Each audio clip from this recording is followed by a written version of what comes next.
ನೋಡ್ತಿದ್ದೀರಿ Sudimane news digital media. Cosponsors ನಿಮ್ಮ ನೆಚ್ಚಿನ ಹಾಗೂ ನಂಬಿಕಸ್ಥ ಸಂಸ್ಥೆಗಳಾದ RBD group of companies, royal beverages depot, royal builders and developers, royal ventures private limited, RBD motors, RBD ಸೌಹಾರ್ದ ಸಹಕಾರ ಸಂಘ ನಿಯಮಿತ, ಸಾಗರ.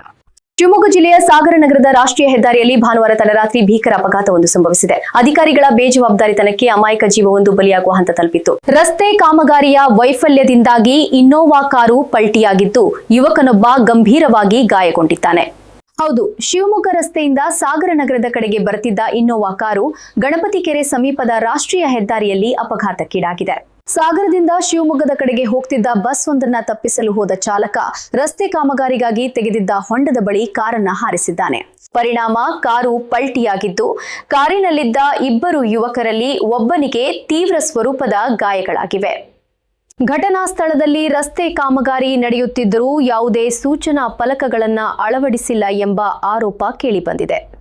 ಅಷ್ಟೇ ಅಲ್ಲದೆ ರಸ್ತೆಯ ಮಧ್ಯದಲ್ಲೇ ರೋಡ್ ರೋಲರ್ ನಿಲ್ಲಿಸಿರುವುದು ಹಾಗೂ ಗಣಪತಿ ಕೆರೆಗೆ ಯಾವುದೇ ತಡೆಗೋಡೆ ಇಲ್ಲದಿರುವುದು ಚಾಲಕರ ಗೊಂದಲಕ್ಕೆ ಕಾರಣವಾಗಿದೆ. ಅಪಘಾತ ಸಂಭವಿಸಿದ ಕೂಡಲೇ ಸ್ಥಳದಲ್ಲಿದ್ದ ಆಟೋ ಚಾಲಕ ಕಿರಣ್ ಹಾಗೂ ಬಜರಂಗ ದಳದ ಕಾರ್ಯಕರ್ತರಾದ ಸಂತೋಷ್, ಶಿವಾಜಿ, ಮಂಜು ಮತ್ತು ಪ್ರವೀಣ್ ಅವರು ಗಾಯಾಳುಗಳನ್ನ ರಕ್ಷಿಸಿದ್ದಾರೆ. ತಕ್ಷಣವೇ ಗಾಯಗೊಂಡಿದ್ದ ಯುವಕರನ್ನ ಸಾಗರ ಆಸ್ಪತ್ರೆಗೆ ಕರೆದುಕೊಂಡು ಹೋಗಿ ಪ್ರಥಮ ಚಿಕಿತ್ಸೆ ಕೊಡಿಸಿದ್ದಾರೆ. ನಂತರ ಶಿವಮೊಗ್ಗ ಆಸ್ಪತ್ರೆಗೆ ಕಳುಹಿಸಲಾಗಿದೆ ಎಂದು ಮಾಹಿತಿ ಲಭ್ಯವಾಗಿದೆ. ನಾನು IB ಹಾಸ್ಪಿಟ್ಲು ಬಾಡಿಗೆ ಬಿಟ್ಟು ಬರ್ತಾ ಇರ್ಬೇಕಾದ್ರೆ ಒಂದು ಕಾರು ಆ ಕಡೆ ಉನ್ವೆಯಿಂದ ಬರ್ಬೇಕಾದ್ರೆ ಆ ಕಡೆಯಿಂದ ಬರುವಾಗ ಅಪೋಸಿಟ್ ಕಾರು ಬಸ್ ಬರೋದ ಗೊತ್ತಾಗದೆ ಗಾಡಿ ಪಲ್ಟಿಯಾಗಿ 4 ಜನ ಇದ್ದರು ಗಾಡಿಯಲ್ಲಿ. ಒಬ್ಬರಿಗೆ ಕೈ ಕಟ್ಟಾಗಿದೆ, ಇನ್ನೊಬ್ಬನಿಗೆ ಕೈಗೆ ಶೋಲ್ಡ್ರಿಗೆ ಹೊಡೆತ ಬಿದ್ದಿದೆ.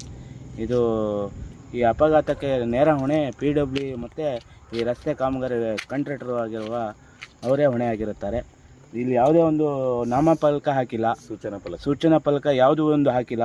ನೋಡ್ರಿ, ಅಲ್ಲಿ ಇದೆಯಲ್ಲ ರೋಡ್ ರೋಲು, ಅದು ಹೆಂಗೆ ಇಟ್ಟಿದ್ದಾರೆ ಅಂದರೆ, ನಾಳೆ ದಿನ ಒಂದಾಯಿತು ಓಕೆ, ನಾಳೆ ದಿನ ಮತ್ತೊಂದು ಆಗೋ ಆಕ್ಸಿಡೆಂಟ್ ಆಗಿರುತ್ತದೆ. ನಾವೇನೋ ಅಚಾನಕಾಗಿ ಬಂದು ಅವರನ್ನು ಚಿಕಿತ್ಸೆಗೆ ಸಾಗರ ಹಾಸ್ಪಿಟ್ಲಿಗೆ ಸೇರಿಸಿದ್ವಿ. ಹೆಚ್ಚಿನ ಚಿಕಿತ್ಸೆ ಶಿವಮೊಗ್ಗ ಕರ್ಕೊಂಡು ಹೋಗಿದ್ದಾರೆ. ದಯಮಾಡಿ ಇದಕ್ಕೆ ನೇರ ಹೊಣೆ PW ರಸ್ತೆ ಕಾಮಗಾರಿ. ಇದನ್ನು ಆದಷ್ಟು ಬೇಗ ರಸ್ತೆ ಸರಿಪಡಿಸ್ತಾ ಇದ್ದಿದ್ರೆ ಮುಂದಿನಲ್ಲಿ ಹೆಚ್ಚಿನ ಅಪಘಾತ ಆಗುವ ಯಾವ ಸಂಭವನೂ ಇಲ್ಲ ಅಂತ ನಾನು ಹೇಳಬಲ್ಲೆ. ಹಾಗೆ ಇನ್ನೊಂದು ಏನು ಹೇಳಬೇಕಂದ್ರೆ, ಈ ರೈಟ್ ಸೈಡು ಕೆರೆ ಇರೋದ್ರಿಂದ, ಲೆಫ್ಟ್ ಸೈಡು ಈ ಕಡೆ ಫ್ಲಾಗ್ ಹಾಸ್ಟಿಂಗ್ ರೋಡ್ ಇರೋದ್ರಿಂದ ಜನರಿಗೆ ಗೊಂದಲ ಆಗಿರೋದ್ರಿಂದ ಯಾವುದೇ ನಾಮಫಲಕ ಇಲ್ಲ. ಇನ್ನೇನಾದರೂ ಅಪಘಾತ ಆದರೆ ಅವನು ಗುದ್ದೋನು ಒಂದೇ ಕೆರೆ ಹೊಡಿಬೇಕು, ಇಲ್ಲಾಂದರೆ ಈ ಕಡೆ ರೋಡಿಗೆ ಇದು ಫ್ಲಾಗ್ ಹಾಸ್ಟಿಂಗ್ ಗೇಟಿಗೆ ಹೊಡಿಬೇಕು. ಇದು ಯಾವುದೇ ನಾಮಫಲಕ ಇಲ್ಲ, ನೇರ ಹೊಣೆ PW ಆಗಿರೋದ್ರಿಂದ ದಯಮಾಡಿ ಇದನ್ನು ಸರಿಪಡಿಸ್ಬೇಕು. ಇಲ್ಲಿಂದ ಮುಂದಿನ ಅಪಘಾತ ಯಾವುದೂ ಆಗದೇ ಇರೋ ಥರ ನೀವು ನೋಡ್ಕೋಬೇಕಂತ ಕೇಳ್ಕೊತೀನಿ. ಈಗಲಾದರೂ ಸಂಬಂಧಪಟ್ಟವರು ಎಚ್ಚೆತ್ತುಕೊಳ್ಳಬೇಕಿದೆ. ಸೂಚನಾ ಫಲಕಗಳಿಲ್ಲದ, ಸುರಕ್ಷತಾ ಕ್ರಮಗಳಿಲ್ಲದ ಈ ರಸ್ತೆ ಕಾಮಗಾರಿ ಇನ್ನೆಷ್ಟು ಬಲಿ ಪಡೆಯಬೇಕೆಂದು ಅಧಿಕಾರಿಗಳು ಕಾಯುತ್ತಿದ್ದಾರೆಯೇ? ಮುಂದಿನ ದಿನಗಳಲ್ಲಿ ಇಂತಹ ದೊಡ್ಡ ಅನಾಹುತಗಳು ಸಂಭವಿಸುವ ಮೊದಲು ಅಗತ್ಯ ಕ್ರಮ ಕೈಗೊಳ್ಳಲಿ ಎನ್ನುವುದೇ ನಮ್ಮ ಆಶಯ. ನೋಡ್ತಿದ್ದೀರಿ Sudimane news digital media. Cosponsors ನಿಮ್ಮ ನೆಚ್ಚಿನ ಹಾಗೂ ನಂಬಿಕಸ್ಥ ಸಂಸ್ಥೆಗಳಾದ RBD group of companies, royal beverages depot, royal builders and developers, royal ventures private limited, RBD motors, RBD ಸೌಹಾರ್ದ ಸಹಕಾರ ಸಂಘ ನಿಯಮಿತ, ಸಾಗರ.